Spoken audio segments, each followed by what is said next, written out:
موندیال نمای دیگری از جسارت انسان. سلام به هر یک شما و باز هم خوش آمدید به برنامه ما. دور یک هشت نهایی پورا به انجام رسید. جفت های دور یک چهار نهایی هم معلوم شد و امروز درباره این جفت ها و دیگر پهلوهای جالب جام جهان که در روسیه برگزار می‌گردد صحبت ها و گزارش های خیلی مقبول شما را پیشکش میکنیم. و هم صحبت امروز من همکارم اسکندر خواجه میرزاده هستند که بازی های جام جهان را از شروعشان تا حال پیگیری میکنند و سوال اولین ما این است که از بازی های دو جفت آخر دور یک هشت نهایی دسته های شویتسیا و شویتساریا و انگلیا و کلمبیا چی برداشت داشته؟ البته دیروز بازی های دو دسته آخرین هشت یک نهایی دایر شد. نتیجه بازی شویتسیا و شویتساریا غیر چشم داشت نبود. شویتسیا بهتر بازی میکرد و با حساب 1-0 پیروز شد، ولی نتیجه بازی انگلیا و کلمبیا خیلی غیر چشم داشت بود و اگر کسی تماشا کرده بود میداند که تا 88 دقیقه یگان خطر از سوی کلمبیا به انگلیا پیش نآمد مگر اینکه در دقیقه آخرین یک ضربه خیلی نشان رس به هدف قریب می رسید و بعد از آن یک هدف هم زدند، 1-1 شد و بعد از آن ضربه های 11 متره، ضربه های جریموی تا لحظه آخرین همه را در یک حالت استرس و شوک نگه داشت. این بود بهترین لحظه بازی های 8-1 نهایی که به فکر من انگلیا را با راه خط به بازی های 4-1 نهایی نصیب گرداند.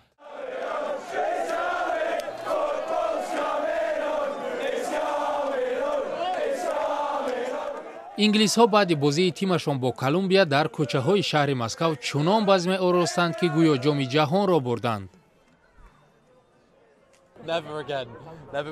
هیچگاه ببخشید نمیتوانم چیزی بگویم، ببخشید.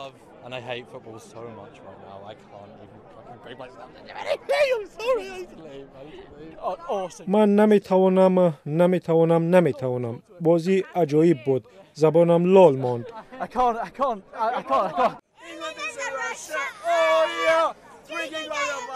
مخلصان میگفتند بازی آنچنان تیز و تند میرفت که تمام وقت حساس بودند. من آوان پنالتی با دامن پیراهن رویم را میپوشاندم. نمیخواستم تماشا کنم. من باور نداشتم که انگلیا گل میزند. یگانه نفری که به او باور میکردم هری کین است. خوشایند است ببینی دسته محبوبت غالب می آید.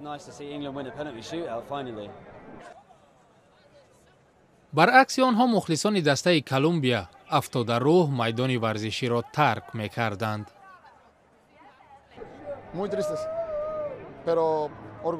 هم غمگینم هم افتخار دارم که بچه ها با تمام هستی خود بازی کردند.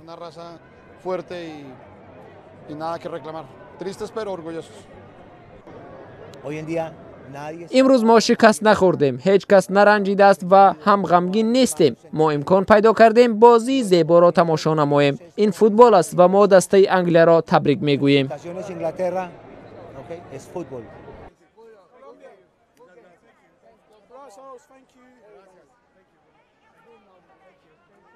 و فکر میکنید از این جفت انگلیا و کلمبیا دسته ارزنده به دور بعدی راه یافت؟ البته دسته منتخب فوتبال انگلیا لایق بازی های 4-1 نهایی و حتی دور بعد از آن هم هست.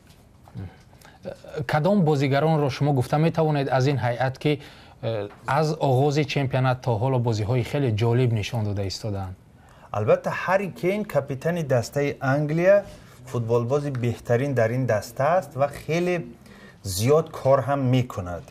از دسته های دیگر خب اگر کدام دسته منتخب مشخصی را خواهد دانستن مرحمت ما حاضرم به اونا جواب دهم، ولی که در برزیلیا اگر از نیمار پرسیدنی باشید من او را تعریف نمی کنم، هرچند که بهترین فوتبال بازی با مکزیک شناخته شد، ولی اون افت و خیزی که میکند برای فوتبال بازان نورس درس خوب نیستند به فکر من و از این رو من نیمار را با وصف آن که فوتبال بازی بهترین و فایده زیاد دارد نمونه نمی‌حسابم. و بعضی از نفران از جمله اپراتور ما بر آن عقیده است که این به خاطر نگاه داشتن سلامتی نیمار است و به خاطر اسب‌های وزنی نبرداشتن. شما چی فکر میکنید؟ البته من زیاد در فکر سلامتی نیمار نیستم، ولی از نقطه نظری فوتبال باز اون کار را کرد که برای دسته آنها کمک میکرد و این کار را متاسفانه تمام فوتبال بازان میکنن. اگر شما بازی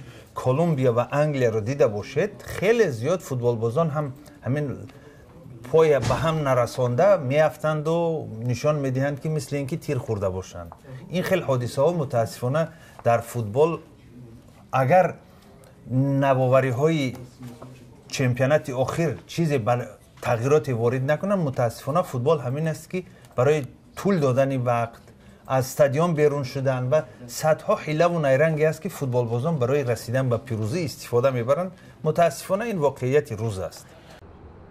بر طبق اطلاع رسمی، روسیه برای بنیاد 12 میدان فوتبال 3 میلیارد دلار خرج کرده است. 8 میلیارد دلار برای زیربنیادها صرف شده است. این خرج منفعت داشت یا نه؟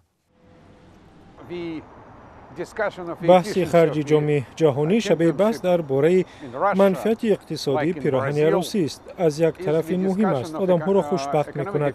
ثمره دقیق اقتصادی را معین کردن دشوار است. برزیلیا برای جام جهانی در سال 2014 11 میلیارد دلار خرج کرد. بعد 4 سال تغییرات اندکی را مخلصان احساس کردند. روسیه و برزیلیا را مقایسه کنیم، در اینجا شرایط بهتر است.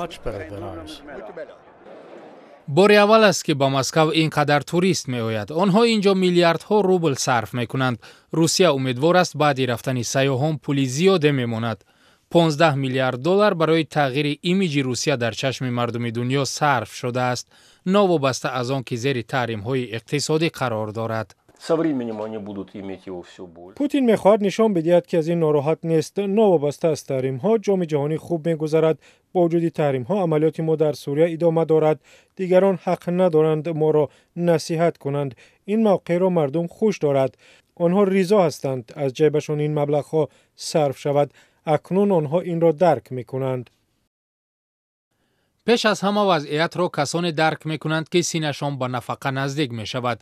در عرفه جام جهان حکومت سن بازنشستگی را برای مردان از 60 به 65 و زنان از 50 به 63 سالگی بالا برد.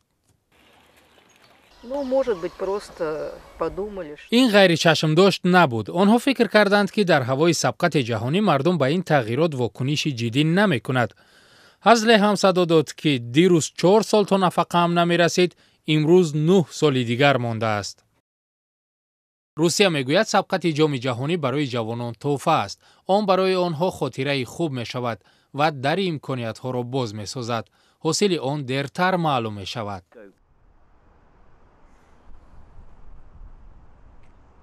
امروز ما جام جهان را که در روسیه برگزار می‌گردد واقعا می‌بینیم که جالب است و زیبا است و اینها هم به هیچ چیز به دست نآمدند و روسیه برای برگزار کردن چنین یک قهرمانی جهان میگویند تقریبا 13 میلیارد دلار خرج کرده است و فکر میکنید که هنرنمایی دسته ملی روسیه در جام جهان که در تاریخش بار اول به دور یک چهارنهایی برآمد تا یک اندازه این خرج ها را در چشم مردم روس میپوشاند؟ با فکر من از ابتدا وقتی که روسیه در فکر برگزاری جام جهان شد و در فکر آن نبود که دسته فوتبال این کشور به چه نتیجه میرسه، چون ریتینگ آن و هنرنمایی دسته روسیه به همه معلوم است.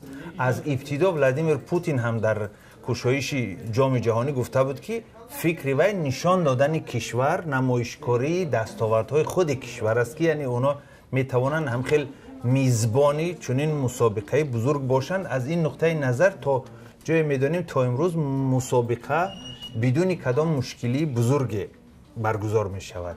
در مورد فوتبال بازی روسیه اگر بگیریم، بعد از پیروزی بر اسپانیا، طرزی که بعضی کارشناسان روس میگویند روس‌ها اینقدر اید داشتند که سال 1945 اونها در جنگ بزرگ وطنی غلبه کرده بودند. برای همین برای اونها دیگر جام جهانی تا یک حدود تمام شده است و آنها خود را پیروز میشمارند، چون دسته اونها با ریتینگ آخرین تا 8-1 نهایی در بین 8 دسته بهترین جا گرفت که اینم خود یک جایزه بزرگ است و باز هم فوتبال ورزشی غیر قابل پیش بینی است و کشور میزبان خیلی امکانیت‌های زیاد دارد، چون میزبانی خودش مثل اینکه 12 نفر در استادیوم در داخل میدانچه باشند، پشتیبانی استادیوم، پشتیبانی کشور با اونا خیلی زیاد تاثیر میکند و وقتی که همه نزدیکان و خویش تبار و کشور نگاه میکند مسئولیت دیگر است و هر چیز از دست آدم میآید، مثل اینکه آنها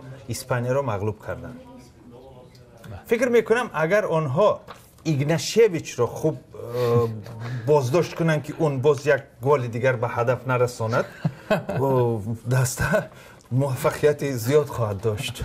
و باز به همین ایگناشیویچ روسیه در دور یک چهارنهایی بر مقابل خرواتیا بازی میکند و میگذاریم به سوال آخرین و معمولی ما. انتظاراتتان از دور یک چهارنهایی در جام جهان؟ انتظارات دسته های بهترین من فکر میکنم راحت میگیرند. از فرانسیا، فرانسه فکر میکنم امکان زیاد دارد، برزیلیا که دائما همه در فکر جام جهانی است، خرواتیا، دسته انگلیس. خب 4 دسته است که تخمینا گفتم، ولی باز هم میگم پیش بینی در فوتبال زیاد کاری خوب نیست. طرزی که این جام جهانی هم ثابت کرد. بله. تشکر برای صحبت.